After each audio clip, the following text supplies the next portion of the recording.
माफ़ी चाहूँगा आप लोगों से, बहुत ही ये क्रूशियल जो दिन हैं आपके, इसमें मैं 2 दिन उपलब्ध नहीं रहा और थोड़ा सा गड़बड़ हो गया जो भी शेड्यूल था, लेकिन अभी फिर स्टार्ट होगा। एशिया महाद्वीप इस वीडियो में देखेंगे तेज़ी से। एशिया महाद्वीप में सबसे ज़्यादा इन्फॉर्मेशंस हैं, ठीक है, और ये चूँकि अपना महाद्वीप है, हम लोगों का महाद्वीप है, तो इसके बारे में थोड़ा अच्छे से पढ़ेंगे। तो चलिए इस वीडियो में एशिया महाद्वीप देखेंगे और जल्दी जल्दी समाप्त करवाएंगे सभी महाद्वीपों को। दक्षिण अमेरिका और ऑस्ट्रेलिया महाद्वीप हम लोगों ने पहले ही देख रखा है। तो आइए एशिया महाद्वीप देखते हैं। एशिया में महाद्वीप की बात करें तो सभी 7 महाद्वीपों में सबसे बड़ा क्षेत्रफल वाला महाद्वीप है। लगभग 30% क्षेत्रफल है पूरे विश्व में। जो स्थल खंड है, जो भूभाग है, उसका 30% कवर करता है एशिया अकेले। सभ्यताओं का पालना कहते हैं एशिया को। क्यों? क्योंकि सिंधु घाटी की सभ्यता, हड़प्पा सभ्यता, इराक की मेसोपोटामिया सभ्यता जो कि दजला और फरात की नदियों पर के किनारों पर स्थित थी, जिसको सुमेरियन सभ्यता भी कहते हैं, ये सभी सभ्यताएं एशिया में ही जन्म लीं और एशिया से ही पूरे विश्व में सभ्यताओं का ये क्रम बढ़ता रहा, विकास होता रहा। इसीलिए सभ्यताओं का पालना भी एशिया महाद्वीप को कहते हैं। विषुवत रेखा, कर्क रेखा और आर्कटिक वृत्त, ये 3 प्रमुख अक्षांश रेखाएं हैं जो एशिया महाद्वीप से होकर गुजरती हैं। एशिया महाद्वीप की सीमाओं की बात करें तो यूराल माउंटेन, यूराल पर्वत, और यूराल पर्वत के नीचे कैस्पियन सागर, काकेसस पर्वत, ब्लैक सी और मेडिटेरियन सी, काला सागर और भूमध्य सागर। तो यूराल पर्वत के नीचे कैस्पियन सी, कैस्पियन सागर, काकेसस पर्वत, काला सागर और मेडिटेरियन सी, ये काल्पनिक रेखा है जो यूरोप को एशिया महाद्वीप से अलग करती है। यूरोप महाद्वीप और एशिया महाद्वीप दोनों ही एक ही भूभाग हैं, अलग अलग नहीं हैं। इनको अलग करने के लिए काल्पनिक रेखा मान ली गई है। यूराल पर्वत से होते हुए काकेसस पर्वत, कैस्पियन सी, फिर काला सागर, मेडिटेरियन सी, तो ये डिवाइड कर रहे हैं एशिया को, यूरोप से विभाजित कर रहे हैं। इसी तरह अफ्रीका और एशिया को डिवाइड करता है रेड सी, ये लाल सागर और स्वेज नहर। तो लाल सागर और स्वेज नहर अफ्रीका और एशिया के मध्य विभाजन रेखा बनाती है। इसी तरीके से इंडोनेशिया आप देख रहे हैं, इंडोनेशिया द्वीप है। इंडोनेशिया द्वीप समूह, पूर्वी द्वीप समूह जिसको कहते हैं, ये 13,000 द्वीपों का एक समूह है। विश्व का सबसे बड़ा द्वीप समूह है। विश्व का सबसे बड़ा द्वीप नहीं है, ध्यान रखिएगा, विश्व का सबसे बड़ा द्वीप ग्रीनलैंड द्वीप है। विश्व का सबसे बड़ा द्वीप समूह इंडोनेशिया का द्वीप समूह है। और इंडोनेशिया का द्वीप समूह में ही ये न्यू गिनिया जो है, न्यू गिनिया आप देख रहे हैं, न्यू गिनिया का जो पूर्वी भाग है उसको पपुआ न्यू गिनी कहते हैं। ये न्यू गिनी द्वीप में स्थित है। न्यू गिनी द्वीप में पूर्व में स्थित है, पश्चिम दिशा में स्थित है। तो इस तरह से समझ सकते हैं, ये न्यू गिनी द्वीप है। इसका जो पूर्वी भाग है ये पपुआ न्यू गिनी है। ये ओशिनिया महाद्वीप में आता है, जो ऑस्ट्रेलिया महाद्वीप या ओशिनिया महाद्वीप है उसमें आता है। और जो इसका पश्चिमी हिस्सा है, जो न्यू गिनिया द्वीप है, ये इंडोनेशिया द्वीप समूह के अंतर्गत आता है, अर्थात ये एशिया का हिस्सा है। इस तरीके से पपुआ न्यू गिनी और न्यू गिनिया द्वीप का जो विभाजन रेखा है, ये एशिया और ओशिनिया महाद्वीप का भी विभाजन रेखा है। अब हम इसी तरीके से उत्तरी अमेरिका महाद्वीप और एशिया महाद्वीप के मध्य विभाजन रेखा तैयार करती है बेरिंग जल संधि। बेरिंग जल संधि जो कि रूस के पूर्वी भाग में कमचटका प्रायद्वीप है। कमचटका प्रायद्वीप के पास चुक्सी सागर और बेरिंग सागर और चुक्सी सागर को जोड़ने वाली जो जल संधि है, बेरिंग जल संधि, ये बेरिंग जल संधि एशिया महाद्वीप और उत्तर अमेरिका महाद्वीप के स्थल खंडों को अलग करती है। अर्थात एशिया महाद्वीप और जो उत्तरी अमेरिका महाद्वीप है उसकी विभाजन रेखा कौन तैयार करती है? बेरिंग जल संधि। 5 ऐसे देश हैं जो यूरोप और एशिया दोनों विस्तारित हैं। कौन कौन से? रूस, कजाकिस्तान, जॉर्जिया, अजरबैजान और तुर्की। ये 5 ऐसे देश हैं जिनका विस्तार यूरोप में भी है, एशिया में भी है। यूराल पर्वत के सहारे रूस और कजाकिस्तान, काकेसस पर्वत के सहारे जॉर्जिया और अजरबैजान, और तुर्की का कुछ भाग 2% लगभग यूरोप में है, 98% तुर्की एशिया में पड़ता है। तुर्की का जो इस्तांबुल वाला हिस्सा है, इस्तांबुल एशिया में भी है और यूरोप में भी पड़ता है। इस्तांबुल जो नगर है, प्रमुख नगर तुर्की का, वो यूरोप और एशिया दोनों में उस विस्तारित है वो नगर। पूछता भी है, ध्यान रखिएगा। एशिया महाद्वीप में विश्व का सबसे बड़ा देश रसिया स्थित है। विश्व का सबसे अधिक जनसंख्या वाला देश चाइना भी एशिया महाद्वीप में ही स्थित है। विश्व की सबसे ऊंची पर्वतमाला हिमालयन या हिमालय पर्वतमाला, ये भी कहाँ स्थित है? एशिया महाद्वीप में स्थित है। हिमालय पे स्थित माउंट एवरेस्ट, दुनिया की सबसे ऊंची चोटी, भी एशिया महाद्वीप में ही स्थित है। तो ये सभी, तिब्बत का पठार, तिब्बत प्लेटू, दुनिया का सबसे बड़ा पठार, लगभग 2 लाख वर्ग किलोमीटर में फैला, ये भी एशिया महाद्वीप में स्थित है। तिब्बत के पठार के पास स्थित विश्व का सबसे ऊंचा पठार, पामीर का पठार, लगभग 4875 मीटर जिसकी ऊंचाई है, ये भी, जिसको विश्व की छत भी कहा जाता है, ये भी एशिया महाद्वीप में ही स्थित है। विश्व की सर्वाधिक जनघनत्व वाला देश सिंगापुर भी एशिया महाद्वीप में ही स्थित है। एशिया महाद्वीप में कुल 10 स्थल रुद्ध देश हैं। कौन कौन से? ध्यान दीजिएगा। सबसे बड़ा स्थल रुद्ध एशिया महाद्वीप का कजाकिस्तान है।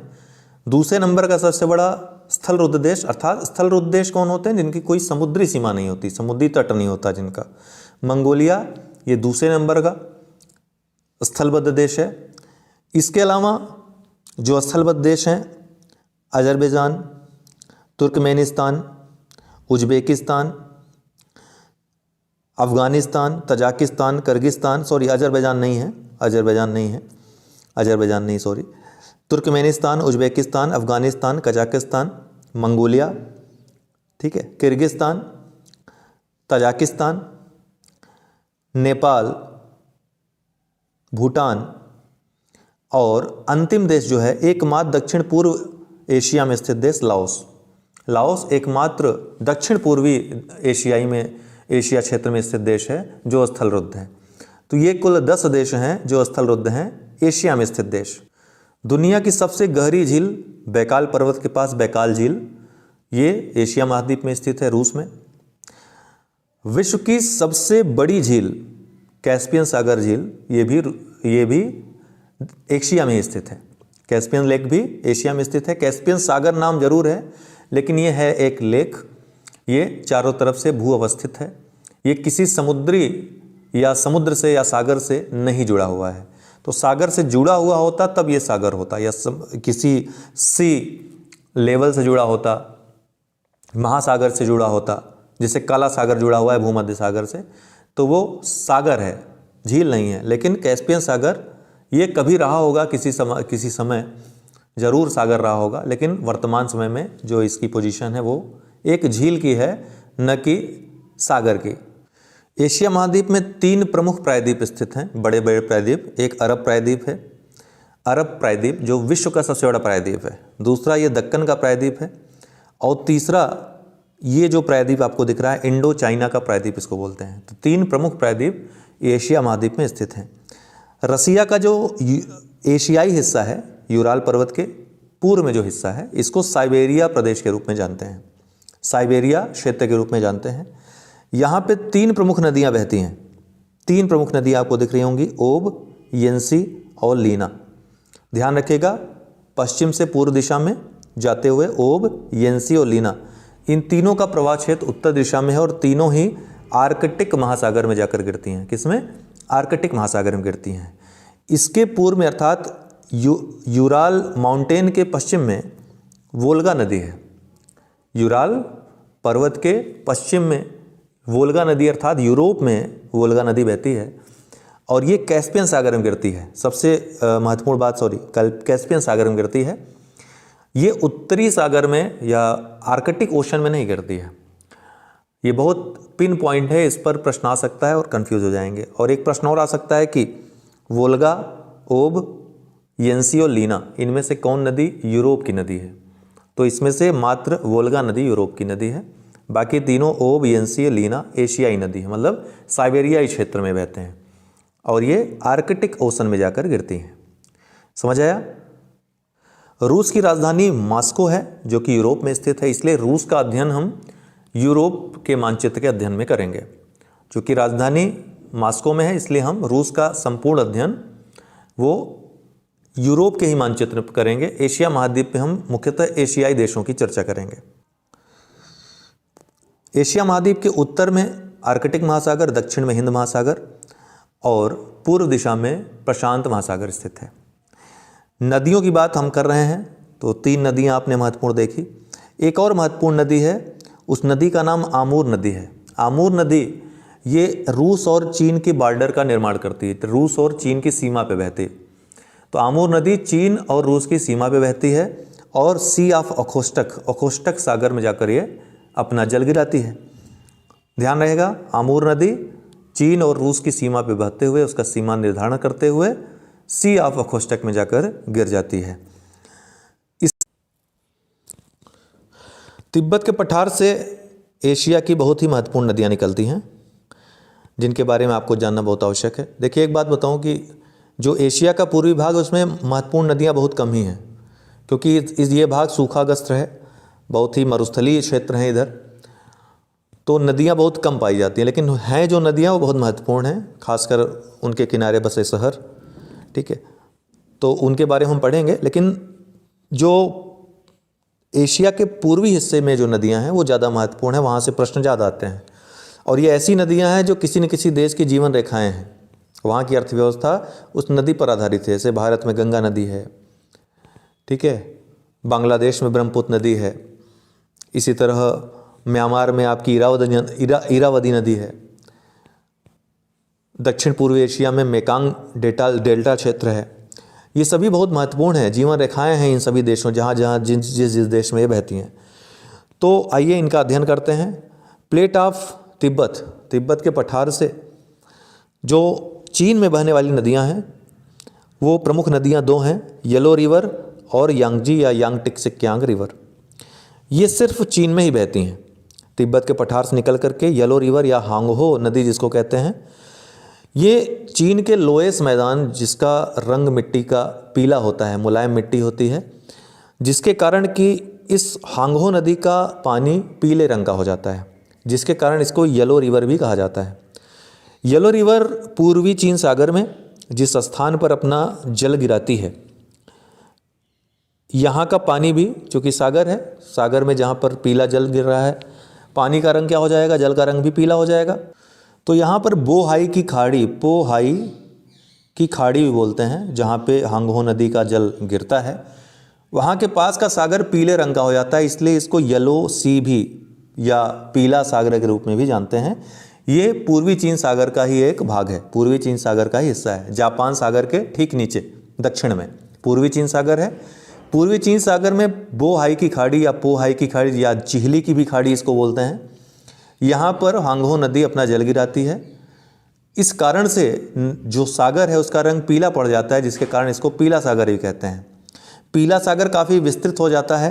यांगटिक्सिक्यांग नदी ये भी तिब्बत के पठार से निकल करके चीन में बहती हुई, मंचूरियन प्लेन से बहती हुई, ये भी जाकर के पूर्वी चीन सागर में गिरती है, या येलो सागर जो पीला सागर है उसमें अपना जल गिराती है।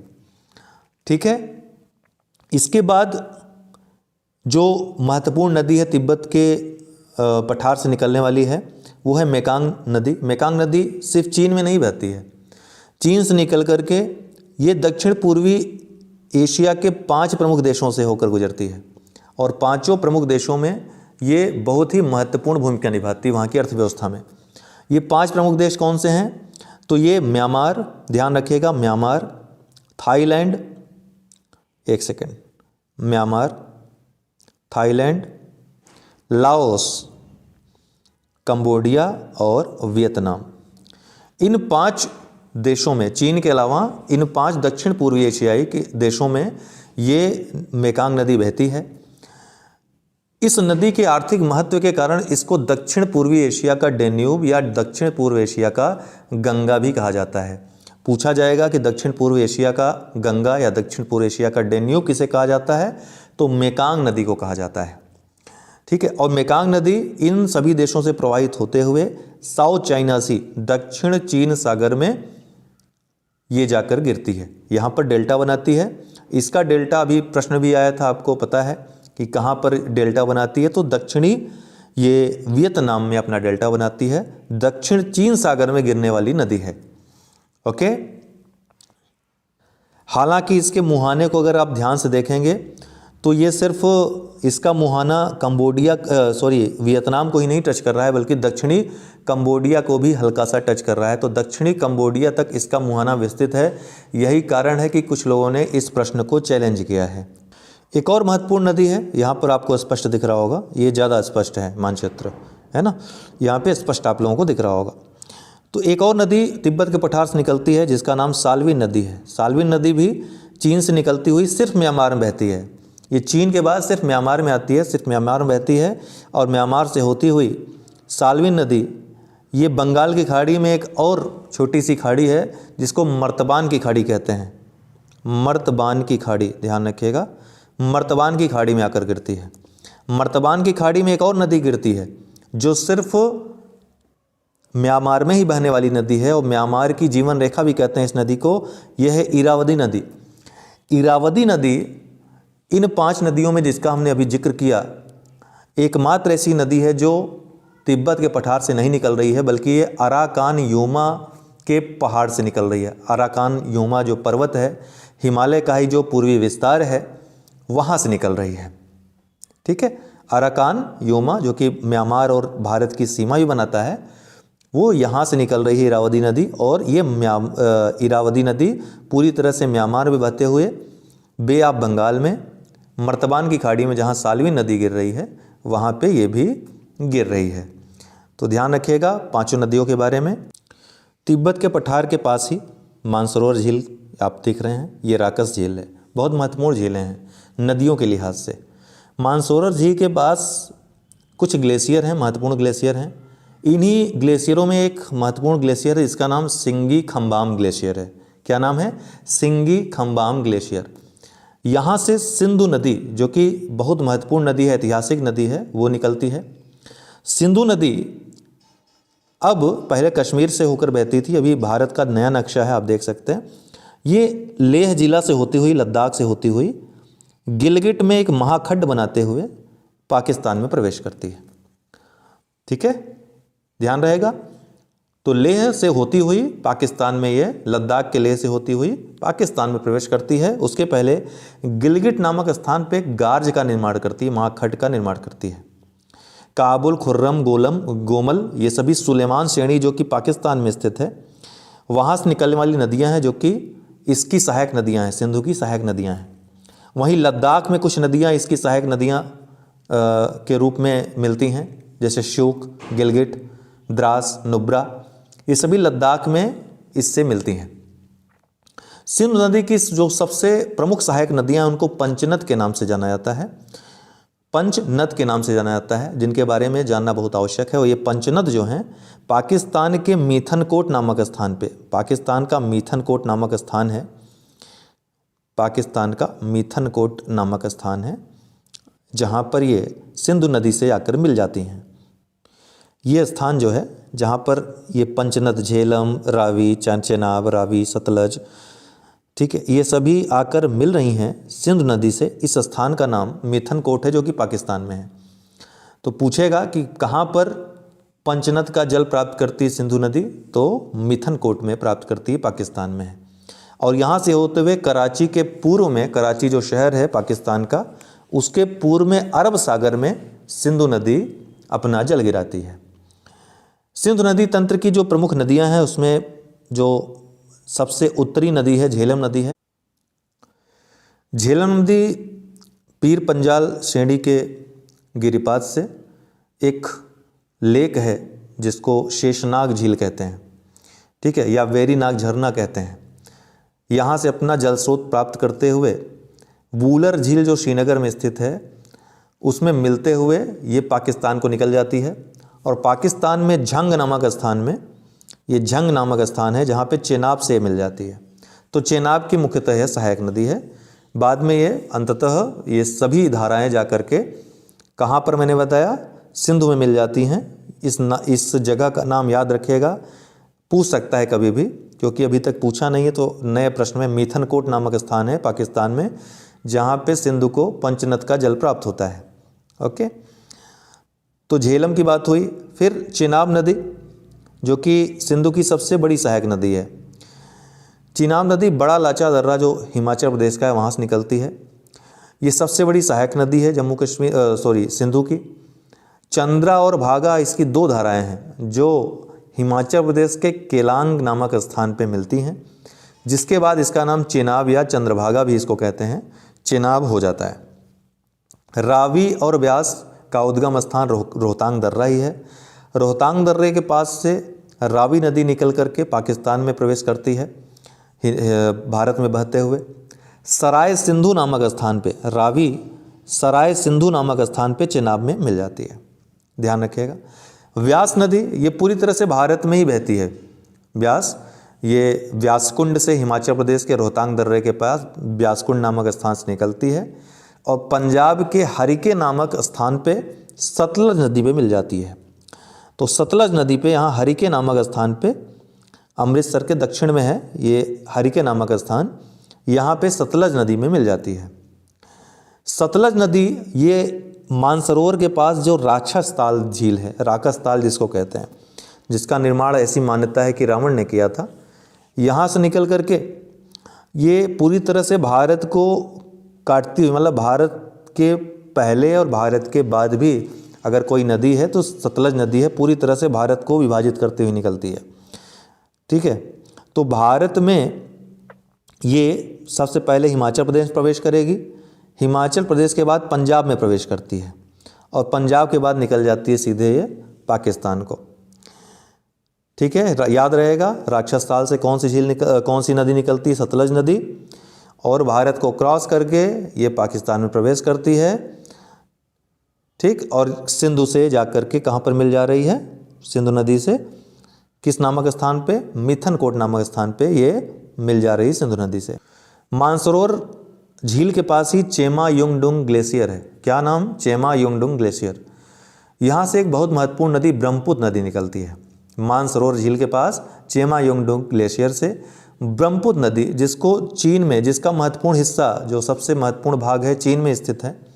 ज़्यादातर ये इसका चीन में ही विस्तार है। तो ब्रह्मपुत्र नदी को चीन में यारलुंग सांगपो के नाम से जानते हैं। ये जो टैक्सियल मोड़ है भारत में, जिसको जहाँ पर नामचा बरवा की पहाड़ी है, यहाँ पे ब्रह्मपुत्र नदी यूटर्न लेती है और यूटर्न लेने के बाद ये अरुणाचल प्रदेश में प्रवेश करती है। अरुणाचल प्रदेश और असम दो ऐसे राज्य हैं भारत के जहाँ पे ये बहती है। अरुणाचल प्रदेश में जब बहती है तो इसको दिहांग के नाम से जानते हैं, ब्रह्मपुत्र के नाम से नहीं जानते, दिहांग कहते हैं। अरुणाचल प्रदेश में ही दो प्रमुख नदियाँ दिबांग और लोहित, ये इसकी सहायक नदियों के रूप में इससे मिलती हैं। इसके बाद असम में प्रवेश करने के पहले एक नदी द्वीप बनाती है, ये माजुली द्वीप जिसको बोलते हैं। माजुली द्वीप विश्व का सबसे बड़ा नदी द्वीप भी है, ध्यान रखिएगा। उसके बाद असम में जब प्रवेश करती है तब इसको ब्रह्मपुत्र कहा जाता है। असम में इसका नाम ब्रह्मपुत्र नदी पड़ जाता है। असम में सुबनसिरी और मानस नदियाँ इससे मिलती हैं। ये प्रमुख सहायक नदियाँ हैं असम में जो ब्रह्मपुत्र से मिलती हैं, सुबनसिरी नदी और मानस नदी।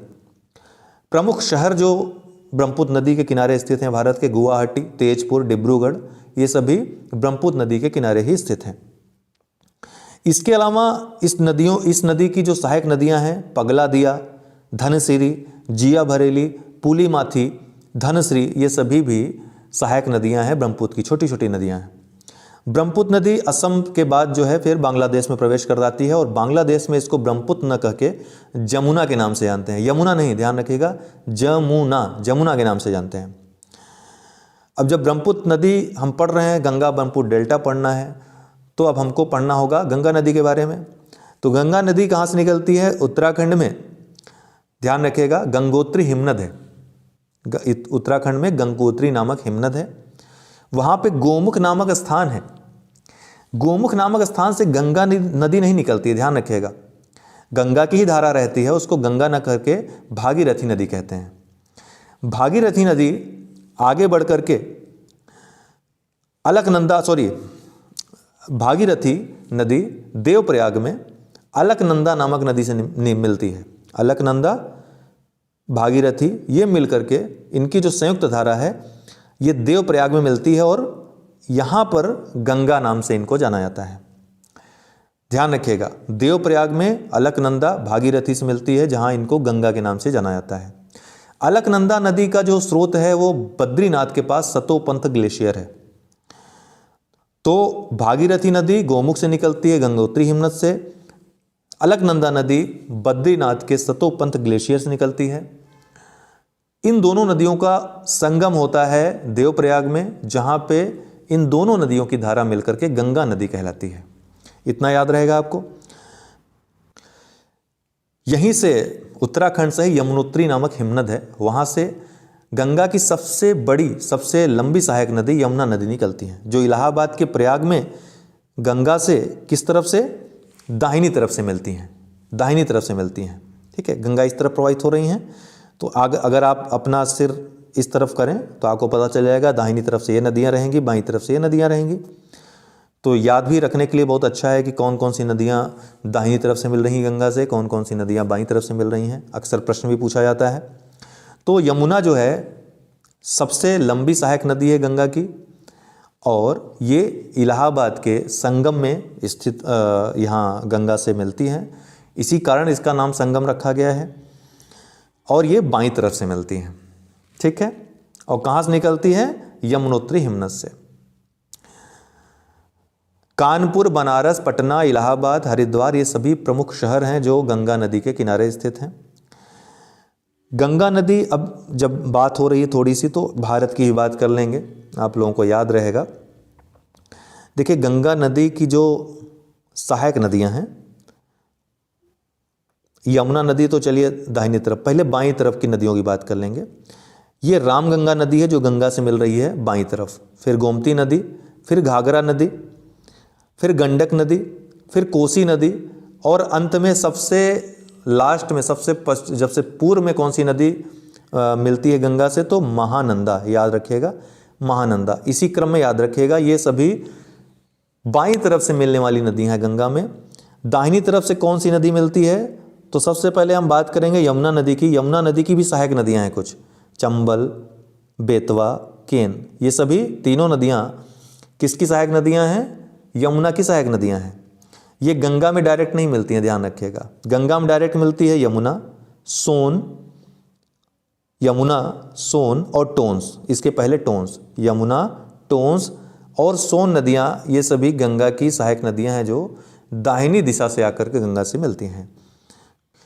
बाकी इन नदी तंत्र के बारे में जानकारी जब हम भारतीय महाद्वीप में पढ़ेंगे, भारत का नक्शा पढ़ेंगे, भारत का भूगोल पढ़ेंगे, उसका मानचित्र, तो उस वीडियो में विस्तृत अध्ययन करेंगे। फिलहाल हम जो बात बता रहे थे, गंगा नदी तंत्र की बात कर रहे थे। गंगा नदी जब पश्चिम बंगाल में प्रवेश करती है तो दो भागों में बढ़ जाती है। गंगा नदी जब पश्चिम बंगाल में प्रवेश करती है तो दो भागों में बढ़ जाती है। एक भाग हुबली कहलाता है। क्या कहलाता है? हुगली। और दूसरा भाग ये बांग्लादेश में प्रवेश कर जाता है, जिसको बांग्लादेश में किसका साथ मिलता है? ब्रह्मपुत्र नदी या जमुना नदी का साथ मिलता है। और जमुना नदी के साथ मिलते ही गंगा को यहाँ पर गंगा के नाम से न जान करके पद्मा के नाम से जानते हैं। किस नाम से? पद्मा। तो गंगा और जमुना की संयुक्त धारा जो बांग्लादेश में प्रवेश करती है, जो मिलती है बांग्लादेश में जमुना से, उसको पद्मा के नाम से जाना जाता है।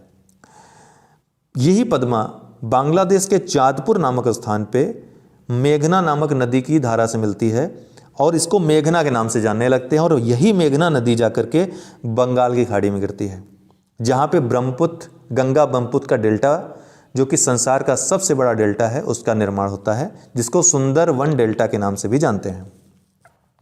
गंगा नदी उत्तराखंड, उत्तर प्रदेश, बिहार, झारखंड, पश्चिम बंगाल, इन 5 भारतीय राज्यों से होकर गुजरती है। प्रश्न आया है, ध्यान रखिएगा, उत्तराखंड, उत्तर प्रदेश, बिहार, झारखंड, पश्चिम बंगाल। तो याद रहेगा, वेस्ट बंगाल में 2 धाराएं हो जाती हैं, एक हुगली, वही हुगली नदी जिसके किनारे कलकत्ता शहर स्थित है, पश्चिम बंगाल की राजधानी, और हुगली ये पश्चिम बंगाल में ही बंगाल की खाड़ी में जाकर के गिर जाती है। लेकिन इसकी एक राशि बांग्लादेश में प्रवेश करती है वहाँ पे जमुना से मिलती है, पद्मा कहलाती है। ये पद्मा मेघना से मिलती है, मेघना के नाम से ये बंगाल की खाड़ी में गिरती है। इतनी बातें गंगा नदी तंत्र के बारे में। एशिया में 5 पाकिस्तान की बात करें दोस्तों, एक महत्वपूर्ण पड़ोसी है हमारा पाकिस्तान। पाकिस्तान को नहरों का देश कहते हैं क्योंकि यहाँ बारिश वारिश नहीं होती, लेकिन सिंचाई की बहुत व्यवस्था की है इसने। सिंधु घाटी सभ्यता, सिंधु नदी और सिंधु नदी तंत्र की जो नदियाँ हैं, इनसे काट काट के इसने खूब नहरें बना दी हैं। तो नहरों का जाल पूरे देश में बिछा हुआ है, इसलिए बारिश न होते हुए भी ये देश में सिंचाई की कमी नहीं है, पानी की कमी नहीं होती है। इसलिए पाकिस्तान को नहरों का देश कहा जाता है। पाकिस्तान के पश्चिम में बलूचिस्तान का पठार है, नॉर्थ वेस्ट में सुलेमान और हिंदू कुश पर्वत श्रेणियाँ हैं। यहीं उत्तरी पश्चिमी सीमा प्रांत में स्वात घाटी और वजीरिस्तान स्थित है, जैसे कि हमारे यहाँ कश्मीर है। उसी तरह स्वात घाटी और वजीरिस्तान का जो प्रदेश है वह पाकिस्तान का स्वर्ग कहा जाता है, लेकिन तालिबान नामक आतंकवादी संगठन की मौजूदगी के कारण ये अशांत क्षेत्र है बहुत ही ज़्यादा पाकिस्तान का। काहूटा एक परमाणु शक्ति केंद्र है पाकिस्तान का। पाकिस्तान और अफगानिस्तान के बॉर्डर पे चगाई पहाड़ी स्थित है, जहाँ पे परमाणु परीक्षण स्थल है पाकिस्तान का। पाकिस्तान में चीन ने चश्मा 2, चश्मा 3 नामक परमाणु ऊर्जा संयंत्र शुरू किए हैं। चश्मा 2, चश्मा 3 चीन की सहायता स्थापित परमाणु ऊर्जा संयंत्र हैं पाकिस्तान में। पाकिस्तान की राजधानी इस्लामाबाद है, उत्तर में स्थित है। इसका सबसे महत्वपूर्ण शहर कराची है, जो कि एक बंदरगाह भी है। ठीक है। एक अन्य महत्वपूर्ण हमारा पड़ोसी है श्रीलंका। श्रीलंका की राजधानी जयवर्धनेपुर है, जयवर्धनेपुर कोट्टे, ये उसकी राजधानी है, प्रशासनिक राजधानी। कोलंबो इसकी आर्थिक राजधानी है। जिस तरह हमारा मुंबई जो आर्थिक राजधानी है भारत का, इसी तरह श्रीलंका की सबसे महत्वपूर्ण शहर कोलंबो है, और ये आर्थिक राजधानी भी श्रीलंका का माना जाता है। श्रीलंका भारतीय भूभाग से पाक की जल संधि के द्वारा अलग होता है। श्रीलंका में एक महत्वपूर्ण नदी बहती है, महावेली गंगा, जो श्रीलंका की सबसे बड़ी नदी है। इसकी 2 सहायक नदियां हैं, यान नदी और अरूबी नदी। अरूबी नदी याद रखिएगा, अरूबी नदी और यान नदी, ये श्रीलंका में महावेली गंगा जो नदी है उसकी सहायक नदियां हैं। मन्नार की खाड़ी में काफ़ी मोती प्राप्त किया जाता है, जिसके कारण श्रीलंका को पूर्व का मोती भी कहा जाता है। मन्नार की खाड़ी से मोती निकाला जाता है, जिसके कारण पूर्व का मोती भी कहा जाता है श्रीलंका को। श्रीलंका में नदियों की पूछा जाता है कि नदियों की कहाँ पर अपवाह की अरी प्रणाली पाई जाती है, तो श्रीलंका में जो नदियाँ बहती हैं अपवाह की अरी प्रणाली पाई जाती है। ठीक है। कोलंबो जो है सबसे बड़ा बंदरगाह है, जैसा मैंने कहा आर्थिक नगरी है। ये कोलंबो केलानी नदी के तट पर स्थित है, केलानी नदी के तट पर स्थित है। श्रीलंका की सबसे ऊंची चोटी है पिथुरा लागला। पिथुरा लागला ये सबसे ऊंची चोटी है श्रीलंका की। श्रीलंका में आदम का शिखर स्थित है, आदम शिखर स्थित है, जो काफ़ी पवित्र माना जाता है। श्रीलंका में इसकी पूजा पाठ होती है, लोग काफ़ी धार्मिक रूप से जुड़े हुए हैं इस शिखर से, आदम शिखर से। अभी हाल ही में एग्ज़ाम में आपके सकोत्रा द्वीप के बारे में पूछा गया था, सकोत्रा द्वीप के बारे में पूछा था, सॉरी अभी मैं दूसरा प्रश्न बोल रहा था। वो सकोत्रा द्वीप के बारे में पूछा था। ये यमन के एरिया में आता है, अदन की खाड़ी में स्थित है सकोत्रा द्वीप, और ये यमन के अधिकार क्षेत्र में आता है। सकोत्रा द्वीप किसका द्वीप है? यमन का है। ठीक है। ऐसा लगता है, काफ़ी लोगों ने ओमान लगा दिया था, लेकिन ये यमन का है, साफ साफ लिखा भी हुआ है, देख लीजिए। अब हम बात करेंगे एशिया के बहुत ही महत्वपूर्ण क्षेत्र के बारे में, मध्य एशिया के बारे में।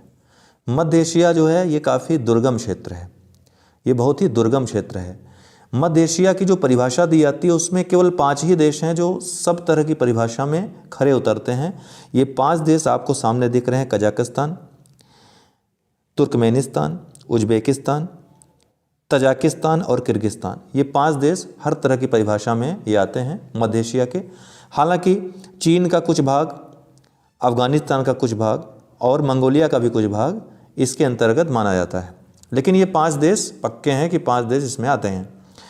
कजाकिस्तान की राजधानी, इनकी राजधानी बहुत महत्वपूर्ण है, याद रखिएगा। पहले अस्ताना थी, लेकिन अभी नूर सुल्तान हो गई है। ठीक है। तुर्कमेनिस्तान की राजधानी अशगाबाद है। तजाकिस्तान की राजधानी दुशांबे है। किर्गिस्तान की बिश्केक है। उज्बेकिस्तान की राजधानी ताशकंद है। इनका क्रम याद रखिएगा, इनका क्षेत्र भी याद रखिएगा, अक्सर आता है। ठीक है, तो ये प्रमुख नदियां हैं। लेक बलखास यहाँ स्थित है, आपको पता है, कजाकिस्तान में पूरी तरह से स्थित है। अरल सागर कजाकिस्तान और कजाकिस्तान और उज्बेकिस्तान दोनों में स्थित है। अरल सागर कजाकिस्तान और उज्बेकिस्तान दोनों में स्थित है। अरल सी इसका नाम, दरअसल ये एक छोटी सी झील है। अब एक समय ये कैस्पियन सागर के जैसी बड़ी झील हुआ करती थी। इसमें दो प्रमुख नदियाँ जो इस क्षेत्र में बहने वाली हैं, सीर दरिया और अमू दरिया। इनका पानी, इनका जल इसमें आता था, लेकिन बाद में इनके जल को नियंत्रित कर दिया गया, जिसके कारण झील का आकार लगातार छोटा होता गया और अभी भी लगातार छोटा होता जा रहा है। इस मध्य एशियाई क्षेत्र में स्टेपी नामक घास का मुलायम मैदान पाया जाता है। बड़े बड़े मैदान पाए जाते हैं स्टेपी नामक। हालांकि यहाँ मरुस्थलीय क्षेत्र भी काफ़ी हैं। सबसे महत्वपूर्ण मरुस्थलीय क्षेत्र जो हैं काराकुम, कजिलकुम और तकलामाकन मरुस्थल हैं। काराकम मरुस्थल ये तुर्कमेनिस्तान में स्थित है, तुर्कमेनिस्तान में फैला हुआ है। मैक्सिमम इसका पार्ट तुर्कमेनिस्तान में आता है। ठीक है, इसके पूर्व में तुर्कमेनिस्तान के पश्चिम में कैस्पियन सी स्थित है। कैस्पियन सागर आपको मैंने बताया था कि तारीख से याद रखिएगा। कैस्पियन सागर के जो किनारे स्थित देश हैं, 30 से तुर्कमेनिस्तान, ए से अज़रबैजान, ठीक है, अज़रबैजान, आर से रसिया, आई से ईरान और के से कजाकिस्तान। ये देश कहाँ स्थित हैं? कैस्पियन सागर के तट पे स्थित देश हैं। इनका नाम आप याद रखिएगा। अज़रबैजान में स्थित बाकू जो शहर है, ये तेल उत्पादन के लिए प्रसिद्ध है। बाकू, ठीक है, तो तेल संसाधनों के लिए पूरे विश्व में प्रसिद्ध है बाकू नामक क्षेत्र, नाम याद रखिएगा। और बाकू अज़रबैजान की राजधानी भी है, याद रखिएगा। अरल सी, जैसा कि मैंने बताया, अक्सर पूछता है, कज उस से याद रखिएगा या के यू से याद रखिएगा, कजाकिस्तान उज्बेकिस्तान में स्थित है। लेक बलखास, ये भी एक झील है महत्वपूर्ण, कजाकिस्तान में पूरी तरीके से स्थित है। यहाँ महत्वपूर्ण मरुस्थल हैं, जैसा कि मैंने बताया, तुर्कमेनिस्तान में मुख्यतः फैला हुआ काराकुम मरुस्थल। इसी तरह कजिलकुम मरुस्थल, काराकुम के उत्तर पूर्व में कजिलकुम मरुस्थल है, जो कि उज्बेकिस्तान और कजाकिस्तान में मुख्यतः फैला हुआ है। कजाकिस्तान, उज्बेकिस्तान, तुर्कमेनिस्तान में भी है, लेकिन मुख्यतः इसका जो भाग है कजाकिस्तान उज्बेकिस्तान में ही है। क्या नाम है? कजिलकुम मरुस्थल। कजिलकुम मरुस्थल ये अमू दरिया और सीर दरिया दोनों नदियों के मध्य में स्थित है, इनके बेसिन के मध्य में स्थित है कजिलकुम मरुस्थल। इसके अलावा तीसरा जो प्रमुख मरुस्थल है तकलामाकन मरुस्थल। तकलामाकन मरुस्थल ये मुख्यतः चाइना में स्थित है। चीन के उत्तर में तकलामाकन मरुस्थल, झिंजियांग प्रांत है चीन का, वहाँ पर स्थित है।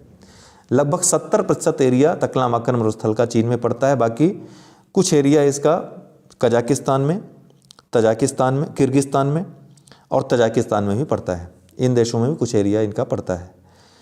मंगोलिया का आपको पता है कि गोबी मरुस्थल यहाँ पर स्थित है, बड़ा मरुस्थल है, ठीक है। अल्टाई माउंटेन यहाँ पर स्थित है और अल्टाई माउंटेन के दक्षिण में एक महत्वपूर्ण पर्वतमाला तियान शान पर्वतमाला स्थित है। ये तियान शान जो पर्वतमाला है, यहाँ से एक झील निकलती है इसके पास से, इसिक झील। इसिक कुल झील या इसिक झील महत्वपूर्ण झील है एग्जाम के पॉइंट ऑफ व्यू से। इसके अलावा सिर दरिया, इली और तारीम नामक नदियाँ भी तियान शान पर्वतमाला से निकलती हैं। तियान शान पर्वतमाला कजाकिस्तान, किर्गिस्तान और चीन में ये पर्वतमाला विकसित है। गोबी मरुस्थल का जो विस्तार क्षेत्र है वो चीन और मंगोलिया दोनों में है, याद रखिएगा। गोबी मरुस्थल चीन तक फैला हुआ है, गोबी का पठार। दक्षिण पूर्वी एशियाई देशों का अध्ययन बहुत महत्वपूर्ण है। दक्षिण पूर्वी एशिया देश में म्यांमार एक महत्वपूर्ण देश है। म्यांमार दोस्तों, इसको स्वर्ण पैगोडा का देश कहा जाता है। न्यापीटाओ इसकी राजधानी है। मांडले शहर इरावदी नदी पे स्थित है। मांडले शहर पूछता है किस नदी पर स्थित है? इरावदी नदी पे। इरावदी नदी को इसकी जीवन रेखा कहा जाता है क्योंकि इसकी अर्थव्यवस्था इरावदी नदी के सहारे स्थित है। चावल की खेती यहाँ पर काफ़ी होती है। सुदूर पूर्व का चावल का कटोरा इसीलिए म्यांमार को कहा जाता है। अराकान योमा जो हिमालय पर्वत का विस्तार है, पूर्वी विस्तार है, वो यहीं पर स्थित है। म्यांमार और भारत की सीमा बनाता है। यहीं पर खाराबो राजी नामक सर्वोच्च चोटी स्थित है। अराकान योमा पर्वत श्रेणी का ही भाग है। खाराबो राजी ये सर्वोच्च चोटी है म्यांमार में स्थित। दोस्तों, दक्षिण पूर्वी एशियाई जो देश हैं ये प्रजाति रूप से चीन के काफ़ी नज़दीक हैं। ये प्रजाति रूप से तो चीन के काफ़ी नज़दीक हैं, लेकिन सांस्कृतिक रूप से अगर देखें तो भारत से काफ़ी मेल खाते हैं। मेकांग नदी दक्षिण पूर्वी एशिया का डेन्यूब या दक्षिण पूर्वी एशिया का गंगा कहा जाता है मेकांग नदी को, जिसके बारे में मैंने शुरुआत में चर्चा की। मेकांग नदी की जो सहायक नदियां हैं, रिड नदी, इरावदी नदी, साल्विन नदी और मीनाम नदी। मीनाम नदी के साथ ही मिलकर के मेकांग बहुत बड़ा डेल्टा बनाती है। कहाँ पर बनाती है? वियतनाम के दक्षिण या कंबोडिया के दक्षिण में। दक्षिणी कंबोडिया, दक्षिणी वियतनाम के पास दक्षिण चीन सागर में मीनाम और मेकांग डेल्टा बनता है। ये मीनाम नदी मेकांग की सहायक नदी है, इसलिए इसको कभी कभी मेकांग डेल्टा की अकेले रूप में, जैसा कि एग्जाम में पूछा गया था, मेकांग डेल्टा के रूप में भी जाना जाता है। इनकी राजधानियों को आप जरूर याद रखिएगा। म्यांमार की राजधानी न्यापीटाओ, थाईलैंड की राजधानी बैंकॉक, वियतनाम की राजधानी हनोई, लाओस की राजधानी वियंतियान, कंबोडिया की राजधानी नॉम पेन, वियतनाम की राजधानी तो आपने देखा ही, हनोई। तो इन सभी राजधानियों को याद रखना है। मलेशिया की राजधानी कुआलालंपुर है। मलेशिया दो भागों में विभाजित है, दो क्षेत्र हैं इसके मलेशिया के। एक मलाया प्रायद्वीप है और दूसरा ये उत्तरी भाग जो बोर्नियो द्वीप का उत्तरी भाग है, ये मलेशिया के अंतर्गत आता है। उत्तर पूर्वी भाग ब्रुनेई के क्षेत्र में आता है और दक्षिणी जो बड़ा भाग है वो इंडोनेशिया के क्षेत्र में आता है। किस द्वीप का? बोर्नियो द्वीप का। साउथ चाइना सी में दो प्रमुख आइसलैंड स्थित हैं, पार्सल आइसलैंड और स्प्राटली आइसलैंड, जिसको लेकर अक्सर यहाँ के जो किनारे स्थित देश हैं और चाइना में विवाद होता रहता है। इंडोनेशिया के आसपास के जो द्वीप समूह हैं, इंडोनेशिया हो गया, मलेशिया हो गया, फिलीपींस हो गया, जापान हो गया, ठीक है, कोरियाई द्वीप हो गया, इन सबको पूर्वी द्वीप समूह कहते हैं। इसका आकार धनुषाकार है, धनुष के आकार में ये विस्तृत है। इसमें अंडमान निकोबार भी आता है, इंडोनेशिया आता है, इंडोनेशिया के द्वीप आते हैं, फिलीपींस के द्वीप आते हैं, जापान के द्वीप आते हैं। तो ये कहाँ? पूर्वी द्वीप समूह के रूप में इनको जाना जाता है। इसमें मलेशिया जो आप देख रहे हैं, फिलीपींस द्वीप समूह, इसमें बहुत सारे द्वीप हैं, लेकिन जो तीन महत्वपूर्ण द्वीप हैं उनका नाम आपको याद रखना है। जो तीन प्रमुख द्वीप आपको याद रखने हैं, लुजोन जो सबसे बड़ा द्वीप है, फिर मनीला और मिंडनाओ, ठीक है, ये प्रमुख द्वीप हैं। सबसे बड़ा जो इसमें द्वीप है वो लुजोन द्वीप है, ठीक है। फिलीपींस के सुदूर पूर्व में मार्शल आइलैंड, काफ़ी आप चर्चा में रहता हुआ मार्शल आइलैंड स्थित है। फिलीपींस के पूर्वी तट या फिलीपींस सी में पास में ही मेरियाना गर्त स्थित है। दुनिया का सबसे निचला स्थान मेरियाना गर्त, सबसे गहरा गर्त, ये प्रशांत महासागर में गर्त स्थित है। 11,033 मीटर लगभग इसकी गहराई है। एक महत्वपूर्ण बात मैं बताना जो भूल गया आपको, मलेशिया, जैसा कि मैंने बताया, ये दो प्रमुख क्षेत्र मलेशिया में आते हैं, एक मलाया प्रायद्वीप और दूसरा जो बोर्नियो का उत्तरी क्षेत्र है, ये मलेशिया में आते हैं। मलेशिया की राजधानी कुआलालंपुर ये मलाया प्रायद्वीप में स्थित है। मलाया प्रायद्वीप और इंडोनेशिया जो द्वीप समूह है उसके बीच में मलक्का जलडमरू मध्य स्थित है। ये बहुत ही सामरिक महत्व का जलडमरू मध्य है। वर्तमान में भारत के लिए इसका महत्व और ज़्यादा बढ़ गया है। कारण है कि ये प्रशांत महासागर और हिंद महासागर को जोड़ने वाला जल संधि है। तो ये जल संधि, मलक्का जल संधि किसको जोड़ती है? प्रशांत महासागर और हिंद महासागर को। इसलिए इसका आर्थिक और सामरिक महत्व और ज़्यादा बढ़ जाता है। भविष्य में मलक्का जो जल संधि है वो वैश्विक रणनीति और विदेश नीति में बहुत महत्वपूर्ण भूमिका निभाने वाली है। वर्तमान में भी निभा रही है, लेकिन आने वाले समय में इसका महत्व बहुत ज़्यादा बढ़ जाएगा, क्योंकि हिंद महासागर और प्रशांत महासागर को ये जल संधि जोड़ती है। तो किसके किसके बीच है पूछ सकता है, तो सुमात्रा जो द्वीप है इंडोनेशिया का और मलाया प्रायद्वीप के बीच में स्थित है। ये जलमध्य इन दोनों को भूभागों को अलग करता है। किसको जोड़ता है? हिंद महासागर और प्रशांत महासागर को जोड़ता है। अभी हाल ही में परीक्षा में पूछा गया था कि कौन कौन से द्वीप किस क्रम में है, क्रम में लगाने को आया था इंडोनेशिया के जो द्वीप थे। तो प्रमुख है, सबसे उत्तर में सुमात्रा द्वीप है, उत्तरी सुमात्रा दक्षिणी सुमात्रा में विभाजित है ये। इसके बाद आपका जावा द्वीप आता है, ठीक है। इसके दक्षिण में जावा द्वीप है। जावा द्वीप के दक्षिण में ये बहुत छोटा सा द्वीप आपको दिखाई पड़ रहा होगा, ये बाली द्वीप है। ये कौन सा द्वीप है? बाली द्वीप। तो सुमात्रा, जावा, उसके बाद बाली द्वीप। बाली द्वीप के ठीक दक्षिण में और अधिक दक्षिण में जाएंगे तो लोबोक द्वीप आता है। कौन सा? लोबोक द्वीप। ये लोबोक द्वीप है। इसी क्रम में पूछा गया था, तो याद रखें। हालांकि द्वीप तो 13,000 हैं लगभग, तो इतना ज़्यादा नहीं पूछेगा। जो मेन है तो सुमात्रा याद रखिएगा, सुमात्रा के दक्षिण में जावा आएगा, जावा के दक्षिण में बाली द्वीप आएगा, महत्वपूर्ण है ये, ठीक है। उसके बाद लोबोक द्वीप आएगा। लोबोक द्वीप के बाद सुम्बावा द्वीप, कोमोडो द्वीप, फ्लोर्स द्वीप, ये सभी दक्षिण में आप चलते चले जाएंगे। और उसके बाद तिमोर लेस्टे आता है, जिसकी राजधानी दिल्ली है। दिल्ली वो नहीं, नई दिल्ली वाली। तिमोर लेस्टे एक देश है जिसकी राजधानी दिल्ली है।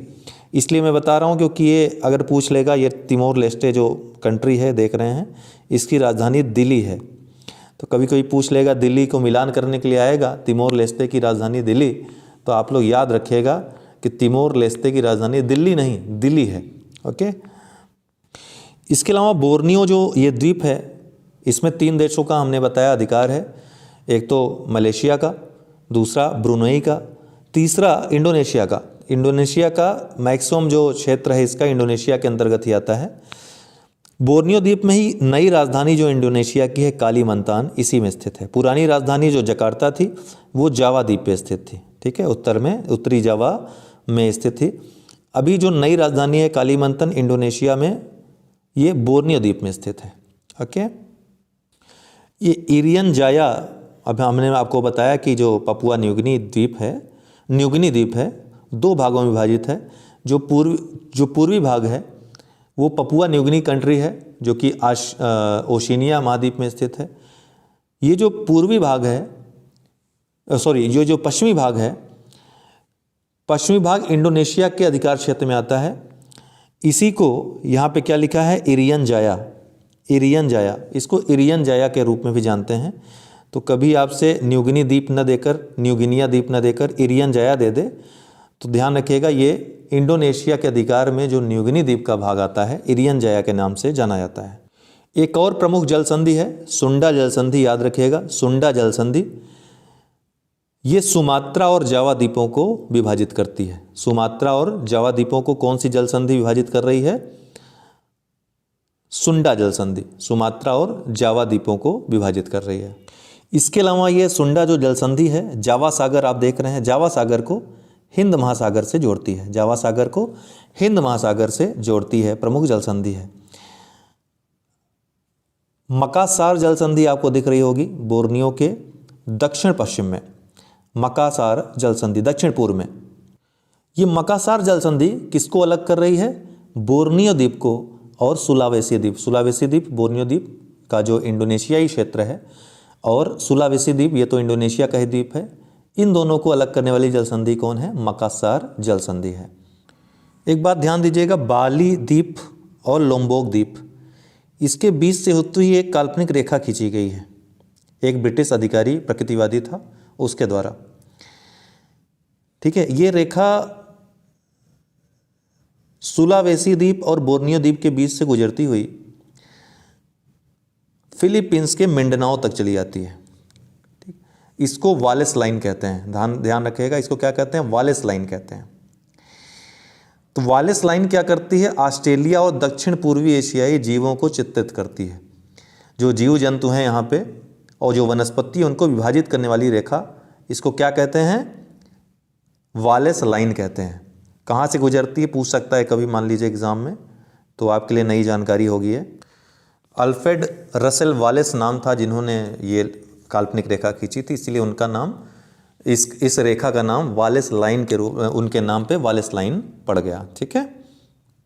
उदाहरण स्वरूप जो वेलेस रेखा है, इसके पूर्व की तरफ कंगारू पाए जाते हैं और पश्चिम की तरफ दुग्धधारी पशु, जो दूध देने वाले पशु हैं, वो पाए जाते हैं। तो इस तरह से पशु पक्षियों और वनस्पतियों का विभाजन इस रेखा के माध्यम से किया गया है वेलेस के द्वारा। इसका नाम वेलेस लाइन या वालेस लाइन है। अब जापान के पास का सागर जापान है। ये जापान के द्वीप हैं। जापान में लगभग 4000 के आसपास द्वीप हैं, लेकिन 4 बड़े द्वीप हैं। इनका क्रम पूछ लेता है। सबसे उत्तर में होकाइडो है, फिर होन्शु है, फिर शिकोकू है और फिर क्यूशू है। ठीक है। होकाइडो, फिर होन्शु, फिर शिकोकू और लास्ट में क्यूशू द्वीप। इन चारों में जो सबसे बड़ा द्वीप है दूसरे नंबर का होन्शु द्वीप है। ये इन चारों द्वीपों में सबसे बड़ा द्वीप है। इसी द्वीप पे जापान की राजधानी है टोक्यो स्थित है। जापान का सबसे बड़ा ज्वालामुखी फ्यूजियामा, वो भी इसी द्वीप पे स्थित है। जापान का सबसे बड़ा मैदान क्वांटो, वो भी इसी द्वीप पर स्थित है, होन्शु द्वीप पर ही स्थित है। बाकी के जो द्वीप हैं नीचे वाले, अर्थात शिकोकू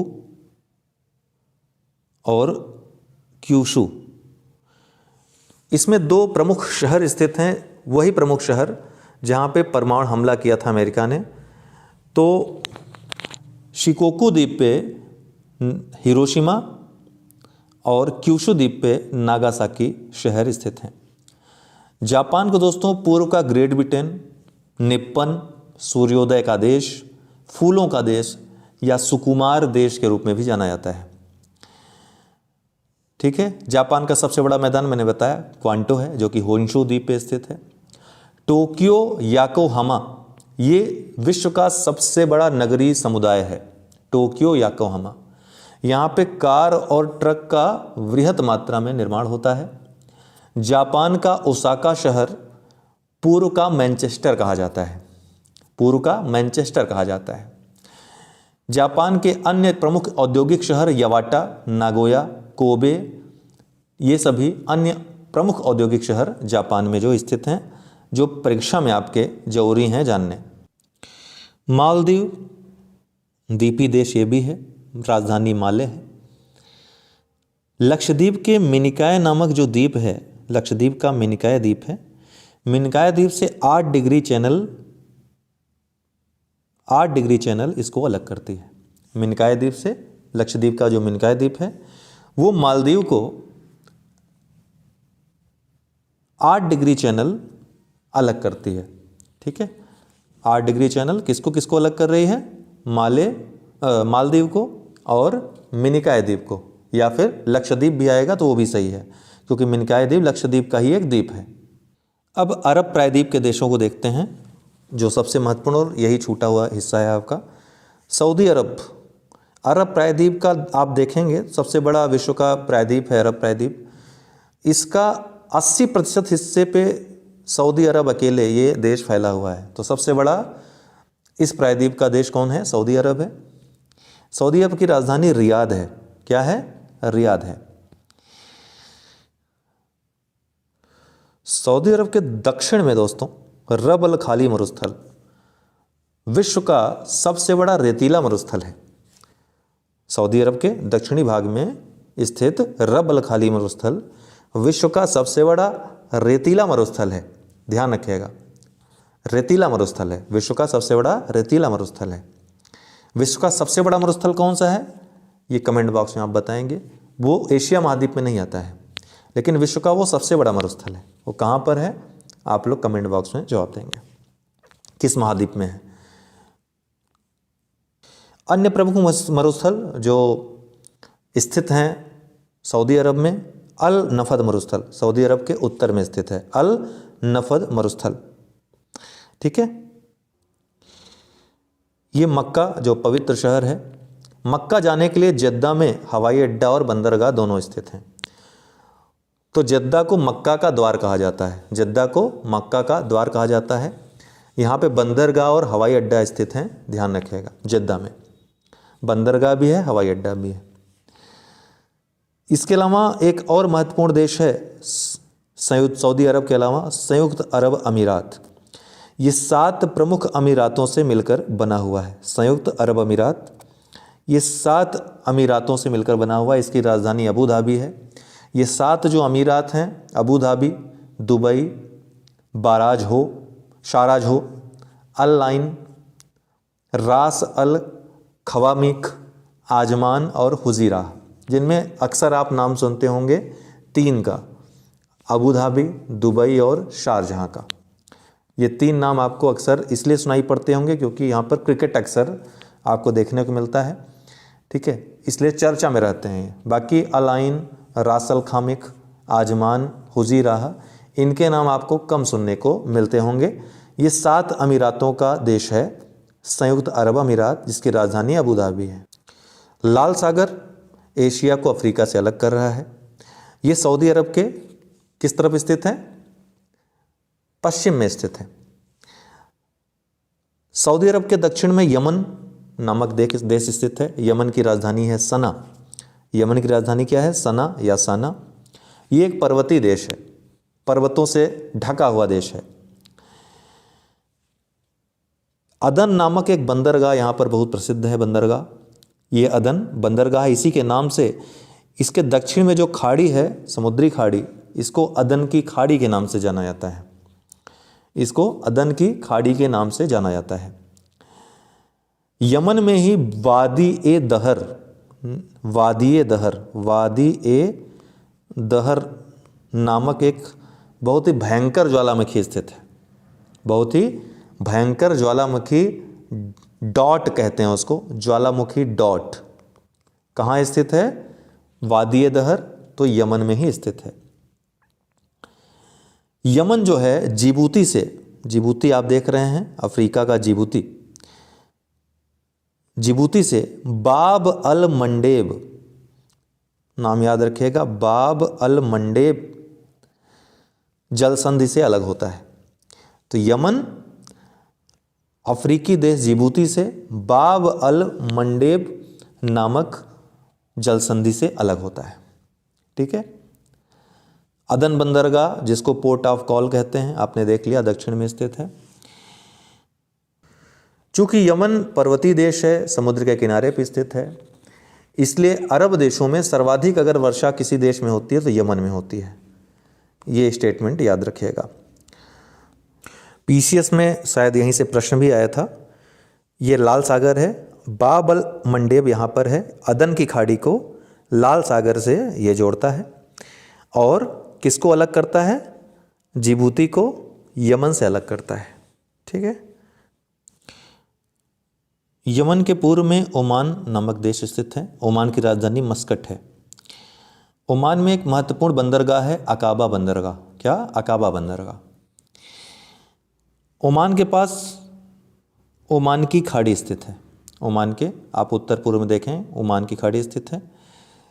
ओमान की खाड़ी और फारस की खाड़ी, यहाँ फारस की खाड़ी है, के बीच एक जल संधि है। इसको हारमुज जलडमरू मध्य जल संधि कहते हैं। तो हारमुज जल संधि क्या करती है? किसको जोड़ती है? ओमान की खाड़ी को और फारस की खाड़ी को जोड़ती है। हारमुज जल संधि किसे जोड़ती है? हारमुज जल संधि फारस की खाड़ी और ओमान की खाड़ी को जोड़ती है। फारस के खाड़ी के तट पर जो देश स्थित हैं उसका हमने आपको बताया था, क्यूबोक्स से याद रखिएगा, क्यूबोक्स, आई, क्यूबोक्सी। क्यू से कतर, यू से यूएई, बी से बहरीन, ओ से ओमान, के से कतर, के से कुवैत, ए से सऊदी अरब, आई से इराक, आई से ईरान। क्यूबोक्सी से याद रखिएगा। फारस खाड़ी के इर्द गिर्द Iraq, Iran, Bahrain, Qatar, Kuwait, संयुक्त अरब अमीरात, ओमान और सऊदी अरब ये देश स्थित हैं। तो क्यूबोक्सी से हमेशा याद रहेगा आपको। कतर, कतर की राजधानी दोहा है। कतर की राजधानी दोहा है। कुवैत की राजधानी कुवैत सिटी है। कुवैत सिटी कुवैत की राजधानी है। ठीक है, ये फारस की खाड़ी के उत्तर में स्थित है। यहीं पर कुवैत में ही बुरधान पहाड़ी या बरघान पहाड़ी स्थित है, जो कि अगर अकेले किसी भंडार क्षेत्र को देखा जाए तो विश्व का सबसे बड़ा तेल भंडार वाला क्षेत्र बरधान पहाड़ी या बरघान पहाड़ी क्षेत्र है। ठीक है, कंफ्यूज मत होइएगा, ये एक ऐसा क्षेत्र है, अकेला क्षेत्र, जहां पर सबसे ज़्यादा पेट्रोलियम का भंडार पाया जाता है। बरघान पहाड़ी कुवैत में स्थित है। बहरीन की राजधानी मनामा है। बहरीन की राजधानी मनामा है। ईरान की बात करें, महत्वपूर्ण देश है। ईरान की राजधानी है तेहरान। ईरान का अर्थ होता है आर्यों का देश। यहाँ पर दो प्रमुख मरुस्थल स्थित हैं, दस्ते लुट और दस्ते कबीर। याद रखिएगा, दस्त ए कबीर और दस्त ए लुट, यहाँ पे दो प्रमुख मरुस्थल स्थित हैं। यहाँ पे एलबुर्ज पर्वत पर सर्वोच्च चोटी स्थित है देमाबंद। याद रखिएगा, देमाबंद स्थित है, जो कि एलबुर्ज पर्वत की सर्वोच्च चोटी है ईरान में। अबादान नामक स्थान को, ईरान के अबादान नामक स्थान को तेल राजधानी के रूप में जाना जाता है। तेल राजधानी के रूप में जाना जाता है।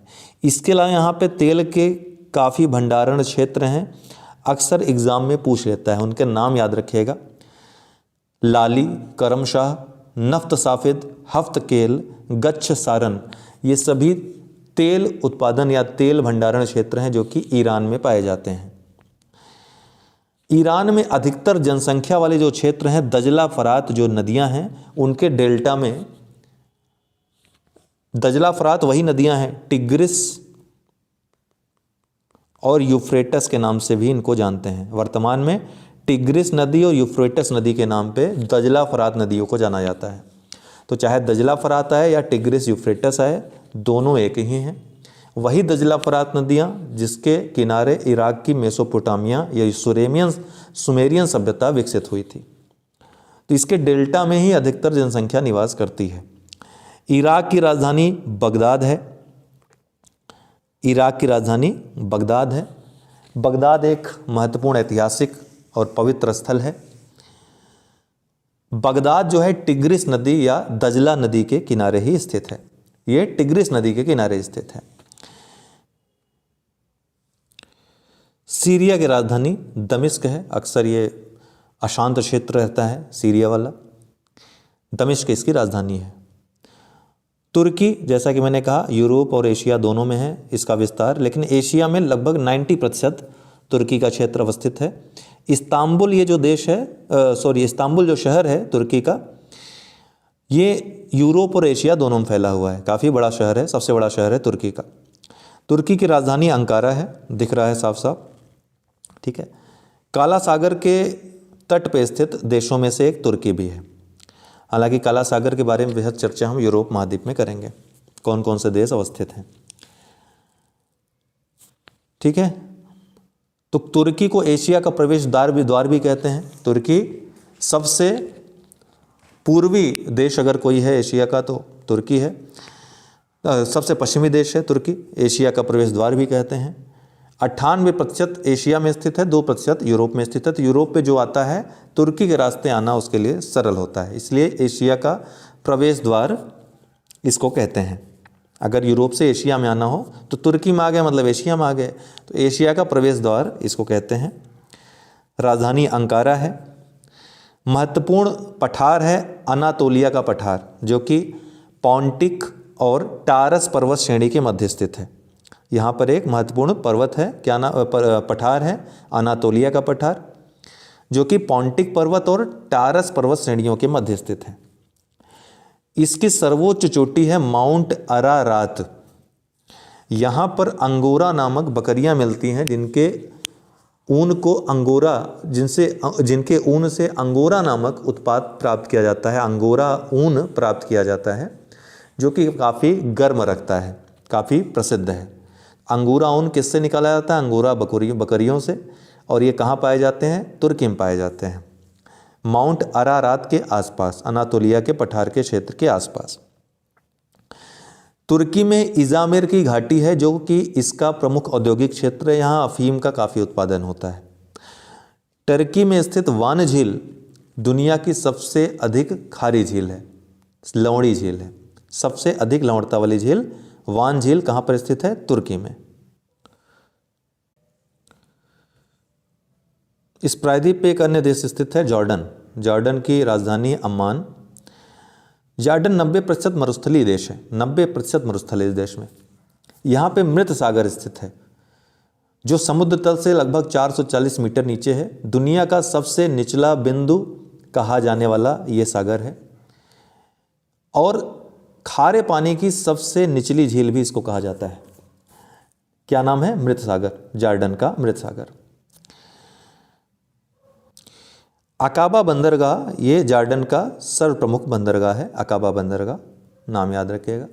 लेबनान की बात करें, लेबनान में एक महत्वपूर्ण देश है। लेबनान को पूर्व का स्विट्जरलैंड भी कहते हैं, भूमध्य सागरीय जलवायु वाला देश है, इसलिए घूमने के लिए काफ़ी लोग यहाँ पर जाते हैं। लेबनान की राजधानी बेरूत है। त्रिपोली और सिडोन इसके दो प्रमुख तेल शोधन केंद्र हैं। एक और प्रमुख देश है साइप्रस, एशियाई देश है, लेकिन ये भूमध्य सागर में स्थित द्वीप है, तो यहाँ की जलवायु भी भूमध्य सागरीय है। इसकी राजधानी निकोसिया है। इजराइल की बात करें, अक्सर चर्चा में रहने वाला विवादित देश, तो जॉर्डन, सीरिया, लेबनान और मिस्र, देख रहे हैं ना, जॉर्डन, सीरिया, लेबनान और अफ्रीका का एक देश मिस्र, इससे चारों तरफ से ये लगा हुआ है, घिरा हुआ है। इजराइल की राजधानी जो भारत द्वारा मान्यता प्राप्त है तेल अवीव है, लेकिन इजराइल यरूशलेम को अपनी राजधानी बताता है। 1967 ईस्वी में अरब जो कंट्रीज़ हैं उन्होंने इजराइल के खिलाफ युद्ध छेड़ दिया था, लेकिन इजराइल का इसमें इजराइल विजेता रहा, अरब देश जो है पराजित हो गए। तो इजराइल ने मिस्र से सिनाई प्रायद्वीप, सीरिया से गोलन जो पहाड़ियाँ हैं, गोलन हाइट्स है, और जॉर्डन से वेस्ट बैंक छीन लिया, उस पर कब्जा कर लिया इस युद्ध में।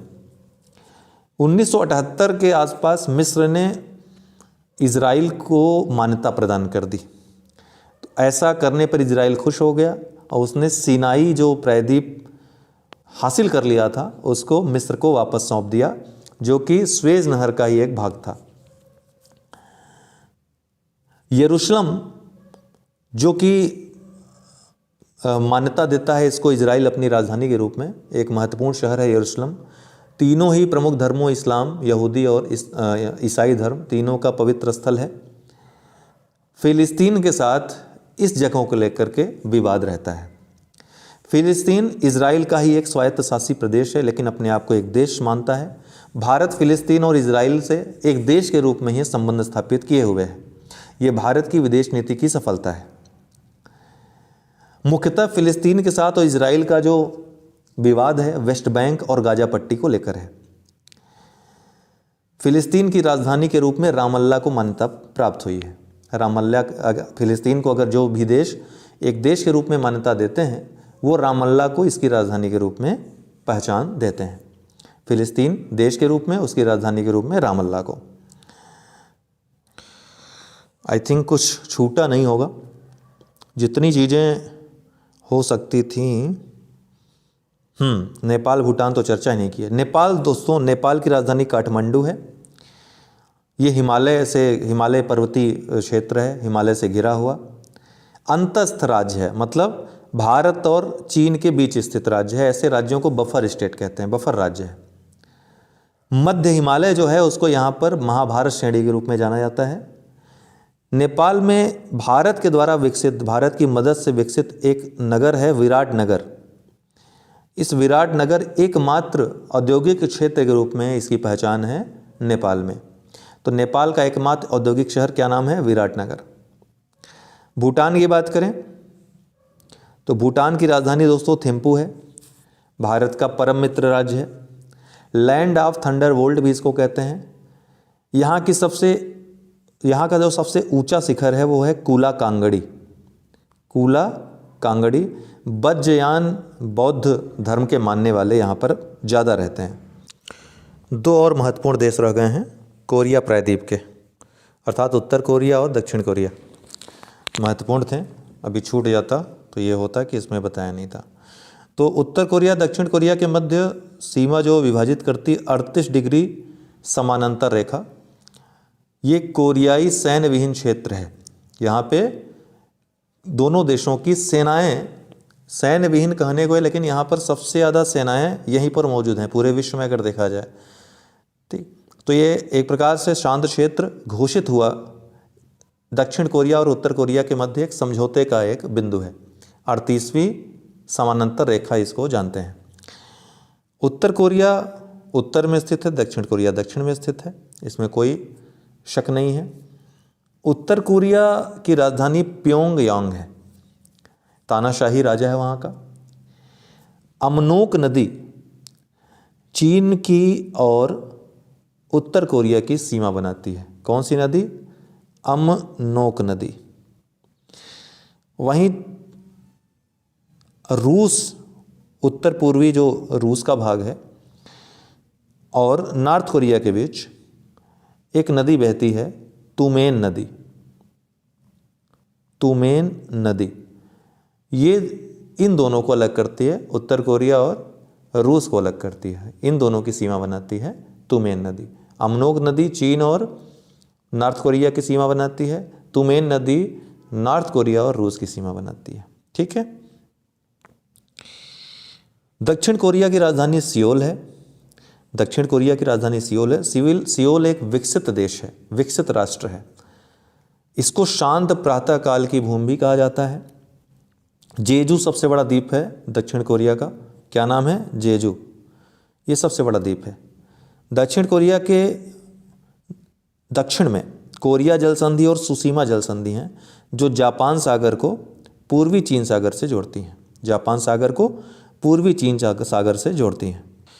बाकी सारी बातें हो ही गई हैं। सुनारू जल संधि ये होन्शु और होक्काइडो जो द्वीप हैं जापान के, उनके मध्य स्थित है। इसके अलावा आमूर पर्वत, आमूर नदी, इसके बारे में तो बताया आपको। मंचूरिया का मैदान चीन में स्थित है, महत्वपूर्ण मैदान है वहाँ का। जापान के उत्तर में कुरिल द्वीप समूह स्थित है। कुरिल द्वीप समूह में जापान का अधिकार न होकर रूस का अधिकार है, ध्यान रखिएगा। ठीक है।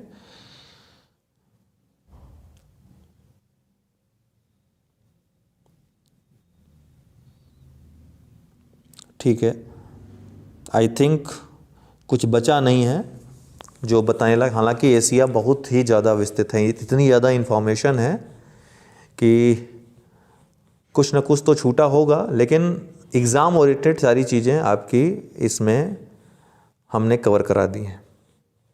अभी हम यूरोप में आएंगे। ये बहुत बड़ा इन्फॉर्मेशन का सेक्टर है और यहाँ से बहुत सारे प्रश्न आते हैं एशिया महाद्वीप से, इसलिए इसमें थोड़ा सा समय लगाया मैंने। बाकी अन्य जो महाद्वीप हैं उसमें इतना समय नहीं लगने वाला, उसमें बहुत कम इन्फॉर्मेशंस हैं।